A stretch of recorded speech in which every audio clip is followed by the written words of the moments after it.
Hi, my friends. Today I want to present you a new story. Enjoy watching it. I had planned to surprise myself that evening with a glass of wine and the soft glow of my newly installed lighting system. My apartment, my sanctuary, had finally become everything I dreamed of. Every surface bore my fingerprint. Every corner whispered of years of labor and sacrifice. But when I unlocked the door, the world I knew ended. The air reeked of dust and sweat. My once pristine living room was a war zone. Splintered wood, cracked tiles, the guttural sound of crowbars against stone. My designer heart stopped. What is going on here? My voice cracked as I stumbled inside. Callum turned first. My stepfather's bulk filled the doorway, his smirk curling like smoke. Beside him, Clara, my younger sister, forever spoiled, forever sneering, leaned against the wall, arms crossed. 3 of her leather-clad rocker friends kicked through the debris, laughing as they smashed my work apart. Renovation, Callum drawled, yanking a cabinet off the wall as though it were cardboard. Renovation. My throat burned. This is my home, my money, my work. Put it back.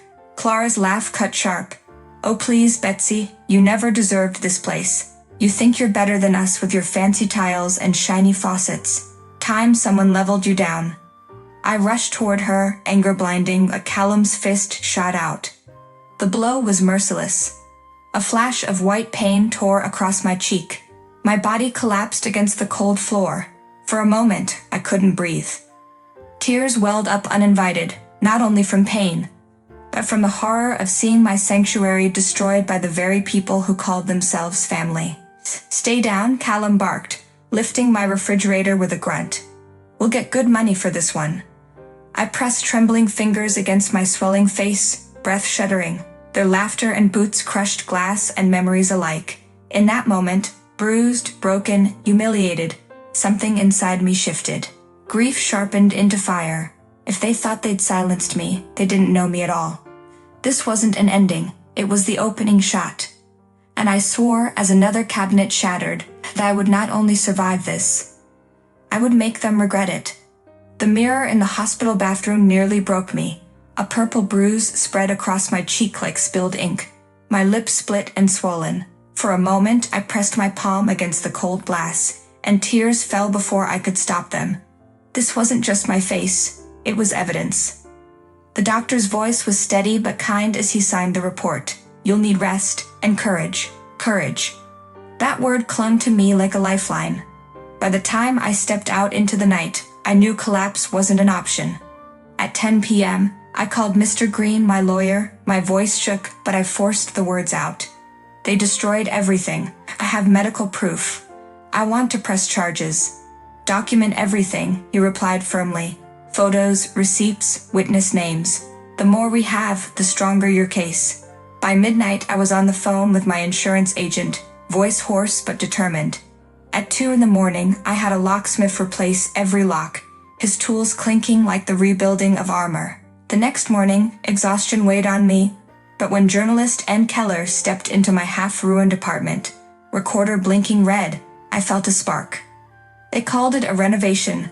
I whispered, guiding her through the wreckage, my fingers tracing the gashes in my walls. But it was theft, it was violence, and they've done this before. She looked me in the eyes.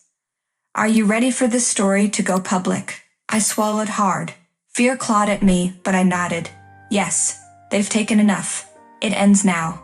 By evening, neighbors slipped notes under my door, offers of witness statements, shaky voices finally breaking their silence. Pain still throbbed in my body, but inside, something steadier was rising.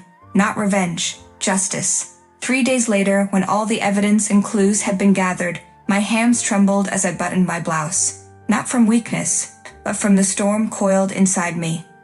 Outside, 2 security guards waited, a shield I had never imagined needing. Behind them, the gleam of news cameras. When we drove up to the apartment building where my so-called family lived, Callum opened the front door. Clara leaned against the railing, her arms crossed, smirking like this was some cheap play. Ah, here she comes, Callum boomed, his voice carrying for the cameras. Ungrateful little Betsy, we were only trying to help her fix the place up. The words clawed at me. For a heartbeat, my throat closed. until I remembered the footage, the bruises, the witnesses waiting inside. I took a step forward. Help? My voice cracked but grew steadier with each word. You call breaking my ribs and tearing out $77,000 worth of my home help?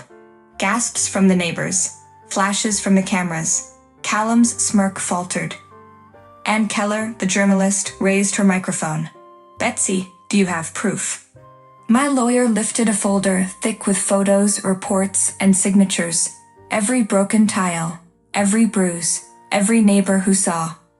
Clara lunged forward, hissing, "You think anyone will believe you over family?" One of the policemen stepped in, holding up a hand. "They don't need to believe. They only need to look." For a moment, silence pressed on all of us. Then, the click of handcuffs. Callum's face twisted. Clara shrieked, her voice breaking as the officers read their rights aloud. I should have felt triumphant, but tears stung my eyes. This was my family, yet they had chosen destruction over love. As they were led away, I whispered, barely audible, "You'll never break me again." For the first time in years, I believed it. The trial dragged on for weeks. Each day, another wound reopened. I sat in the courtroom, palms damp, as Callum swaggered in, shackled but still arrogant. Clara avoided my eyes, her beauty mask crumbling beneath fury and fear. Their lawyers tried to paint me as unstable, claiming family disputes were exaggerated. But the evidence was undeniable. Photos of my bruised face, receipts for destroyed furniture, footage of Callum swinging his crowbar. And then Mason, my brother-in-law, stood.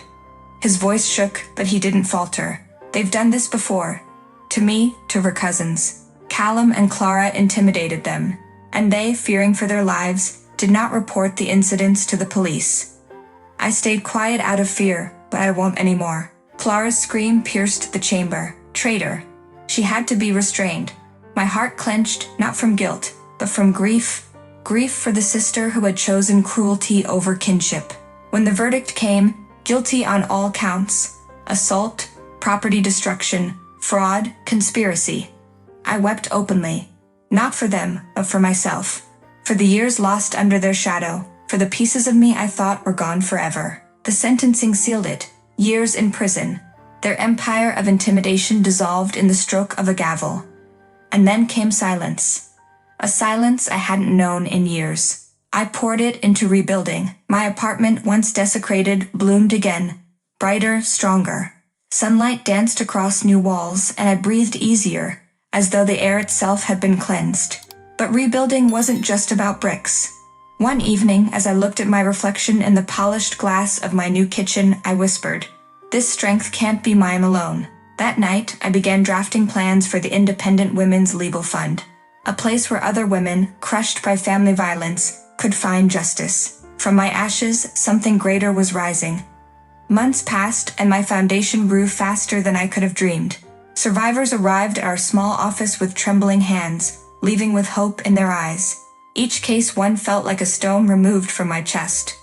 One autumn morning, a letter arrived from my late grandmother's lawyer.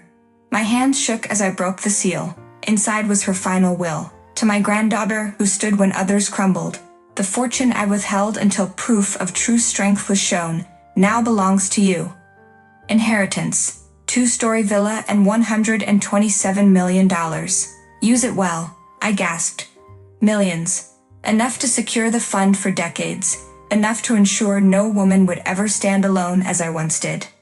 I whispered into the quiet room, "Grandma, you believed in me even when I didn't."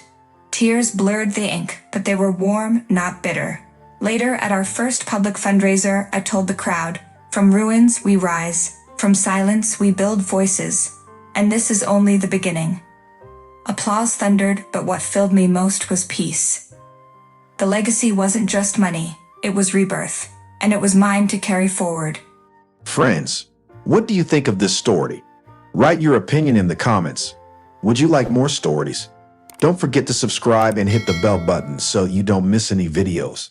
See you tomorrow.